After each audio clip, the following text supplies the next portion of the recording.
en el día de ayer y vamos a seguir con los mejores analistas, con los mejores expertos. Contamos con Francis Ellison, Client Portfolio Manager de Columbia Threadneedle. Está aquí con nosotros. Hi Francis, thanks for coming. Hi, thank you very much indeed. Welcome to you in Spain and welcome from London. Welcome to you, Francis. How could we assess the current performance of inflation in Europe and the United States? Inflation's been a problem in the last couple of years, and I have a long enough history to remember when inflation was much higher than now. But it's come back to us, firstly because we had supply chain issues at the beginning of last year, but much more importantly, the Ukraine conflict has caused very substantial increases in oil prices and energy prices, and also in other commodity prices. And that's pushed through into the European economy and also into the global economy. Now, we've reached a resolution of quite a lot of that, and we've done that by changing our dependence on Russian energy, which has reduced energy prices, and also by increasing interest rates, which has been an effective weapon by central banks, a painful weapon, but an effective weapon, and in particular an effective weapon in Europe. And Francis, if we think about the factors, what are the key factors that are contributing to the current inflation rates in both regions? Well, as I say, one of them is to some extent declining now, which is the upwards pressure on energy prices and on other commodity prices, because the peak was reached when we had that shock invasion of Ukraine, and since then we've seen some decline. So that influence is beginning to peter out a little bit, but of course it has a secondary influence, and the secondary influence comes because when we have higher commodity prices, shop prices go up, we will feel the pain, and therefore wage demand start to increase, and that in a sense is the second wave that we need to address and control, or governments need to address and control. Given the concern about the inflation that we have in the last months, the last years, do you think the central banks in Europe and the US must do something? Well, central banks have a limited number of weapons at their disposal. I mean, principally, mainly it's just interest rates. The way that has been handled has been they move very quickly to raise interest rates, and we saw very sharp rises, painful rises. In Europe, that's been more effective. It's been more effective for two reasons. Firstly, because the way that data is calculated in Europe is more efficient and accurate than in the US. So declining inflation is not so obvious in the immediate figures in the US. And secondly, it's because the major impact of interest rates on consumers is on things like the mortgages, your household costs. And when interest rates go up, I pay more for my mortgage. That's the same in Spain. That's the same in most of Europe. In the US, the effect is more delayed because most people have interest rates fixed for much longer time periods, which means if you increase interest rates, it has a slower impact on the economy, and therefore inflation becomes more sticky. And that's been a problem which is peculiar to the US. And what can we do, Francis? How can we protect our investings? Are you taking adequate measures to control it? Pretty good against that backdrop. We all know inflation is there, that we've taken that account. We had a reset in markets last year caused by higher inflation, higher interest rates and higher inflation. And the way we approach things at Columbia Threadneedle is actually very positive in this regard, because what we're looking for is companies with pricing power.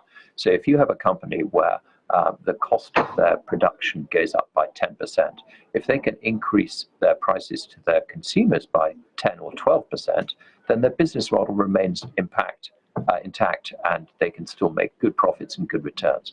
And that's the sort of business we're looking for, and there are plenty of businesses like that in Europe. The businesses to avoid are the more commoditized ones, where you have an increase in your raw material costs and you can't pass it on. And that's when profits get squeezed, share prices go down, and you end up with problems. And those are the businesses we tend to avoid. And if we talk about the policies, what policies could you implement to maintain the price stability? Well, I think the central bank policies are really the ones that we've discussed. It sounds blunt, but central bank policies are basically to do with the fixing of interest rates.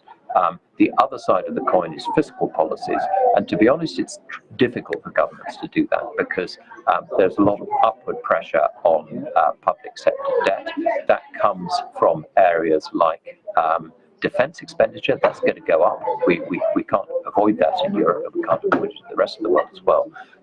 And so government policies are going to be difficult to implement as time goes on. We need to find a sense of balance. We think that governments will find the right solutions. We think that central banks will find the right solutions. But most importantly, we think that our stock picking and our focus on companies with pricing power, which don't really suffer the risks that this economic backdrop produces, should enable us to generate good returns for our investors. And that's our focus. You know that there is a debate about the possibility of a recession, not only in the United States, also in Europe. What are your views on this probability of a recession in Europe and the United States? Well, in a sense, we've already seen a recession in Europe. We had 2 consecutive quarters of negative growth. It was the mildest recession possible. The negative growth was minus 0.1% in each quarter. But we have seen that recession in Europe. I would be less concerned about where we are in Europe because I think interest rates, the interest rate cycle should reach its peak, and we can achieve better stability and we can move forward. I will be a little bit more concerned about the US, which is yet to enter recession. There are these problems with interest rates and the inflation data, which I mentioned. It's also a different place politically. We have a US election coming up. So my concerns about inflation and recession will be greater in the US, but we mustn't forget that Europe has a dependency on the US. We have a dependency on the global economy. We export to the US, we export to other places. So we have in our stock picking to take account of that when we're looking at the prospects for all the companies we can invest in. But we remain optimistic.